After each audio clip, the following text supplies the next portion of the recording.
வணக்கம். இன்னைக்கு நம்ம இண்டிவிஜுவல்ஸ்க்கு அனௌன்ஸ் பண்ணிருக்க புது டாக்ஸ் ஸ்ட்ரக்சர் பத்தி பார்க்க போறோம். இந்த பட்ஜெட்ல வந்து apart from existing tax structure ஒரு புது டாக்ஸ் ஸ்ட்ரக்சர் அனௌன்ஸ் பண்ணிருந்தாங்க ஃபார் இண்டிவிஜுவல்ஸ் அண்ட் HUF மட்டும். இது வந்து optional and it is applicable from current financial, அதாவது 1st April 2020 ரன்னிங் ஃபினான்ஷியல் இருந்து இது அப்ளிகபிள். இப்போ இந்த existing tax rates 0 to 2.5 lakh வரைக்கும் டாக்ஸ் கிடையாது. 2.5 to 5 lakhsக்கு 5%, 5 lakhs to 10 lakhsக்கு 20%, 10 lakhsக்கு மேல 30%. இப்போ இந்த புது டாக்ஸ் ஸ்ட்ரக்சர் எப்படி அனௌன்ஸ் பண்ணிருக்காங்கன்னா ஃபார் எவ்ரி 2.5 lakhs ஒரு 5% இன்க்ரீஸ். அதாவது 0 to 2.5 lakhsக்கு டாக்ஸ் கிடையாது. 2.5 to 5 lakhsக்கு 5%, 5 lakhs to 7.5 lakhsக்கு 10%, 7.5 to 10 lakhsக்கு 15%, 10 lakhs to 12.5 lakhsக்கு 20%, 12.5 lakhs to 15 lakhs வரைக்கும் 25%, 15 lakhsக்கு மேல 30%. அப்போ இந்த ஓல்டு ஸ்கீம் வெர்சஸ் நியூ ஸ்கீம்னு பார்த்தா ஃபர்ஸ்ட் 5 lakhs வரைக்கும் ரெண்டுலேயும் ஒரே சிஸ்டம் தான். 15 lakhsக்கு மேலேயும் ஒரே யூனிஃபார்ம் ரேட் ஆஃப் 30% தான். அப்போ what difference is 5 lakhs to 15 lakhs இருக்கிற இன்கமுக்கு தான் டாக்ஸ் சேவிங் இருக்கு. இந்த டாக்ஸ் சேவிங் அப்படிங்கிறது மேக்ஸிமம் எவ்வளோ எலிஜிபிலிட்டி இருக்கும்னா 75,000 இருக்கும். அதை நம்ம ஒரு 15 lakhs இன்கம் வச்சு நம்ம ஒரு எக்ஸாம்பிளாக பார்ப்போம். இப்போ old tax rate system apply பண்ணால் 15 lakhs இன்கமுக்கு 2,62,500 எக்ஸ்க்ளூடிங் சர்சார்ஜ் அண்ட் செஸ். இப்போ அதே நியூ டாக்ஸ் ரேட் ஸ்ட்ரக்சர்ல பார்த்தா the tax rate is only total tax is around 1,87,500.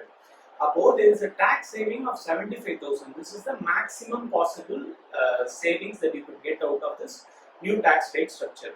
So இப்போ இந்த 75,000 maximum benefit அப்படிங்கிறது யாருக்கெல்லாம் எலிஜிபிள் அப்படின்னு நம்ம தெரிஞ்சுக்கணும். What are the conditions to claim அப்படிங்கிறத தெரிஞ்சுக்கணும். ஃபைனலா இதோட இம்பாக்ட் அனாலிசிஸ் என்ன, who is going to get impacted, what will be the tax savings அப்படிங்கிறது நம்ம தெரிஞ்சுக்கணும். ஸோ இதை பற்றி தான் நம்ம இந்த வீடியோவில் பார்க்க போகிறோம். இண்டிவிஜுவல்ஸ் அப்படின்னு நம்ம டாக்ஸில் எடுத்துக்கிட்டா 4 டைப் ஆஃப் இன்கம் இருக்கலாம். Salary, house property, business or profession, other sources. இந்த 4ல் what they have to forgo, what is allowed அப்படிங்கிறத நம்ம பார்க்க போகிறோம். இதில் சேலரிட் அப்படிங்கிறதுல first thing that they have to forgo is standard deduction. Standard deduction அப்படிங்கிறது எவ்ரி எம்ப்ளாய்க்கு flat 50,000 benefit is being given. இந்த benefit புது tax system எடுத்தா we'll have to forgo. இது first thing. Second thing is related to house rent allowance. அதாவது என்னோட வீடு வாடகைக்கு நான் expenditure இருக்கும். அதுக்கு government is giving me a benefit which is derived based out of என்னோட salary and rental payments. இதை வச்சு I'll arrive at how much allowance I can take tax deductible எடுத்துக்கலாம் அப்படிங்கிற அந்த benefit derive பண்ண. புது டாக்ஸ் சிஸ்டம்ல I am not eligible for that benefit. Then housing ரிலேட்டடாக இன்னொரு பெனிஃபிட் வந்து ஹவுசிங் லோனோட இன்ட்ரெஸ்ட் காஸ்ட். ஸோ என்னோட ஹவுசிங் லோனுக்கு ஐ பி பேயிங் இன்ட்ரெஸ்ட். இதோட இன்ட்ரெஸ்ட் காஸ்ட் வந்து 2 lakhs வரைக்கும் எனக்கு டாக்ஸ் டிடக்டபிள் நான் வாங்கிக்கலாம். பிளஸ் அடிஷ்னலாக சில கண்டிஷன்ஸ் மீட் பண்ணால் இன்னொரு 1.5 lakhs வாங்கலாம். ஸோ மேக்ஸிமம் ஆஃப் 3.5 lakhs வரைக்கும் இன்ட்ரெஸ்ட் போர்ஷனை வந்து not tax deductible claim பண்ணிக்கலாம். So that's a very huge benefit that I'll be getting if I'm having a housing loan and meeting certain conditions. In the 3.5 lakhs I'll have to forego if I'm going for this new tax rate system. So this is something which I'll have to forego, which I'm not eligible. Next வந்து leave travel allowance. Leave travel allowance ங்கிறது for a period of 4 yearsல twice ஒரு family வந்து அவங்க vacation போறதுக்காக travel cost reimburse பண்ணிக்கலாம். So இந்த particular portion வந்து taxable கிடையாது. So it's basically reimbursement of your vacation for a period of 4 years you can take this benefit twice. இந்த benefit வந்து again new tax system இருந்தா you are not eligible, which means you'll have to forego this benefit also if you are opting this new tax rate system. So next வந்து we'll come to house property. House property பொறுத்த வரைக்கும் நம்ம already ஒரு portion discuss பண்றோம், that is interest on housing loan. Apart from that, அதாவது that interest on housing loan is for self-occupied property. நானே use பண்ற என்னோட ப்ராப்பர்ட்டிக்கு. இப்போ ஒருவேளை எனக்கு ரெண்டட் ப்ராப்பர்ட்டிஸ் இருக்கு, ஐ எம் கிளைமிங் ரெண்டல், அதுக்கு லோன் இருக்கு அப்படின்னா that interest is allowed. But அதனால உன்னோட அந்த ப்ராப்பர்ட்டியோட லாஸ் இருந்துச்சுன்னா அந்த லாஸை வந்து வேற எந்த இன்கமோடையும் செட் ஆஃப் பண்ண முடியாது. ஃபார் எக்ஸாம்பிள் என்னோட ஹவுஸ் ப்ராப்பர்ட்டியோட லாஸ் இருந்தா எனக்கு சேலரி இன்கம் இருக்கு, பிஸ்னஸ் இன்கம் இருக்குன்னா I can set it off, I can adjust my loss with other income. But in the new tax rate structure, the loss adjust பண்ண முடியாது. So my housing loss is my own loss, so I cannot adjust. So I'll have to forego my loss realized from this house property. So அதுவும் வந்து house ப்ராப்பர்ட்டிக்கு loose பண்ண வேண்டிய benefit. Now coming to business பொறுத்த வரைக்கும் first thing is depreciation. இந்த depreciation அப்படிங்கிறது normal depreciation is allot. சில பிஸ்னஸ்க்கு, சில இண்டஸ்ட்ரீஸ்க்கு, சில அசெட்ஸுக்கு அடிஷனல் டிப்ரிசியேஷன் அலோட். இந்த additional டிப்ரிசியேஷனை we'll have to forego. That is, it is not eligible for new tax rate structure. Off பண்ண எலிஜிபிள் கிடையாது. அடுத்து certain ரிசர்வ் பேஸ்ட் எக்ஸ்பெண்டிச்சர், அதாவது டீ, காஃபி, ரப்பர் பிஸ்னஸ்ல இருக்கவங்களுக்கு இவங்களுக்குலாம் வந்து ஒரு டெவலப்மெண்ட் ரிசர்வ் அக்கௌண்ட்ல டெபாசிட் பண்ணா அந்த அளவுக்கு டாக்ஸ் கிடையாதுன்னு சொல்லி ஒரு ப்ரொவிஷன் இருக்கு. அதுவும் எலிஜிபிள் கிடையாது. So this tea, coffee, rubber expenditure is also not allowed as an deduction. அடுத்து இன்வெஸ்ட்மெண்ட் லிங்க் டிடக்ஷன்ஸ் சொல்லி இருக்கு. இன்வெஸ்ட்மெண்ட் லிங்க் டிடக்ஷன்ஸ் அப்படிங்கிறது வந்து சில பிஸ்னஸ்க்கு வந்து நான் என்னெல்லாம் அசெட் இன்வெஸ்ட்மெண்ட் பண்றேனோ அதை டிப்ரிசியேஷனாக கிளைம் பண்ணாம அந்த ஹோல் எக்ஸ்பெண்டிச்சரை நான் அப்படியே டிடக்ஷனாக கிளைம் பண்ணிட்டேன். இந்த benefit is for selected industries. இப்போ நம்ம இன்ஃப்ராஸ்ட்ரக்சர் ரிலேட்டடோ இல்லை கோல்டு ஸ்டோரேஜ் ரிலேட்டட், ஃபர்டிலைசர் ரிலேட்டட்னு சொல்லி ஒரு லிஸ்ட் இருக்கு, இண்டஸ்ட்ரி லிஸ்ட். அந்த இண்டஸ்ட்ரி லிஸ்ட்டுக்கு இருக்கிற பெனிஃபிட் கிடையாது. New tax rate structure off பண்ணா அந்த பெனிஃபிட்டும் கிடையாது. நெக்ஸ்ட் வந்து சயின்டிஃபிக் ரிசர்ச்சுக்குன்னு சில எக்ஸ்பெண்டிச்சர் நம்ம பண்ணலாம். நம்மளோட ஓன் பிஸ்னஸ்க்கோ அவுட் சைட் வேற தேர்ட் பார்ட்டி பிஸ்னஸ்க்கோ இல்லை தேர்ட் பார்ட்டி இன்ஸ்டிடியூஷன்ஸ்க்கோ நம்ம கான்ட்ரிபியூட் பண்ணலாம்.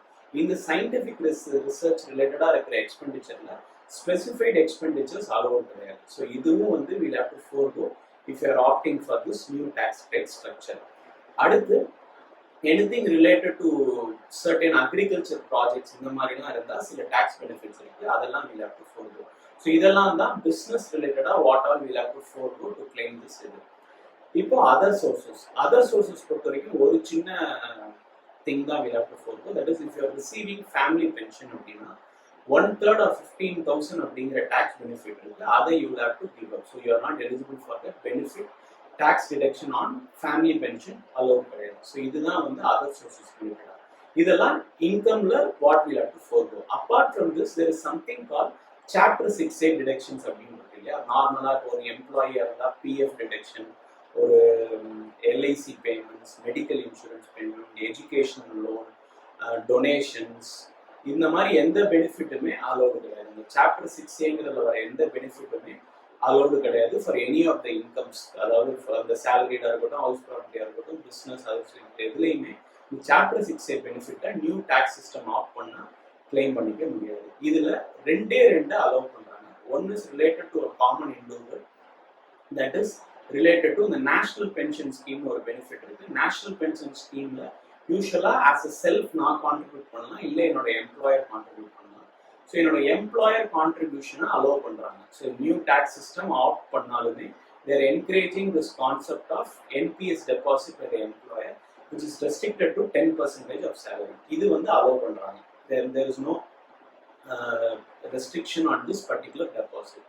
இன்னொரு பெனிஃபிட் இன் சாப்டர் 6 என்ன கொடுக்குறாங்கன்னா, it is related to 80JJA ன்னு சொல்லிட்டு related to employment, additional employment. இப்போ நான் ஒரு பிஸ்னஸ் வச்சிருக்கேன், நியூ எம்ப்ளாயிஸ் ரெக்ரூட் பண்ணியிருக்கேன்னா சில கண்டிஷன்ஸ் மீட் பண்ணால் அந்த எம்ப்ளாயி காஸ்ட்ல ஒரு சர்டன் அமௌண்ட் எனக்கு டிடக்ஷனாக கிடைக்கும். இதுவும் கிளைம் பண்ணிக்கலாம். So this is also allowed. So these are the overall what is allowed, what is not allowed with respect to the new tax structure. நம்ம ப்ரிஃபர் பண்ணணும்னா what we'll have to forego அப்படிங்கிறது.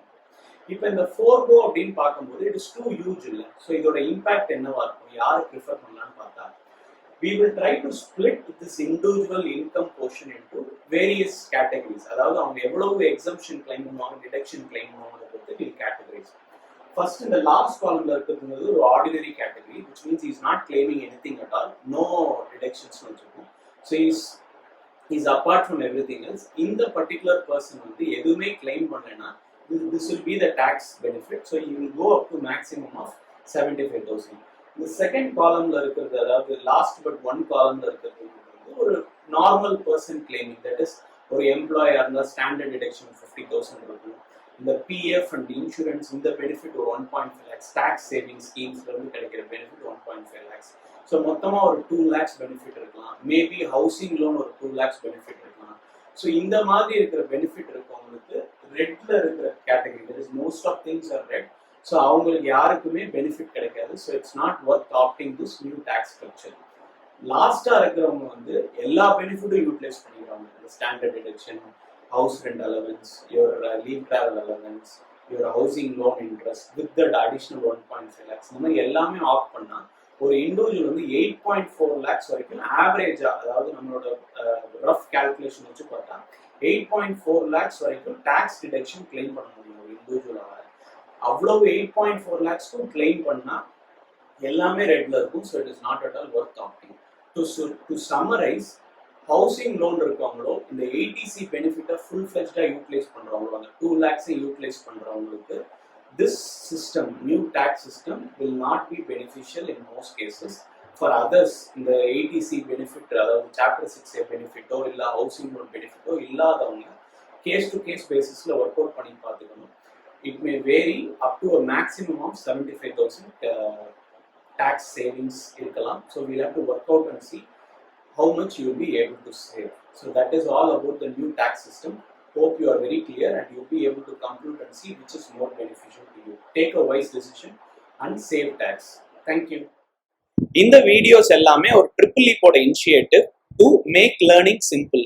So இப்போ currently we are focusing on tax concepts, economic concepts and எக்ஸலோட tips and tricks. இதுதான் இப்போ நம்ம currently cover பண்ணிட்டு இருக்க வீடியோஸ்.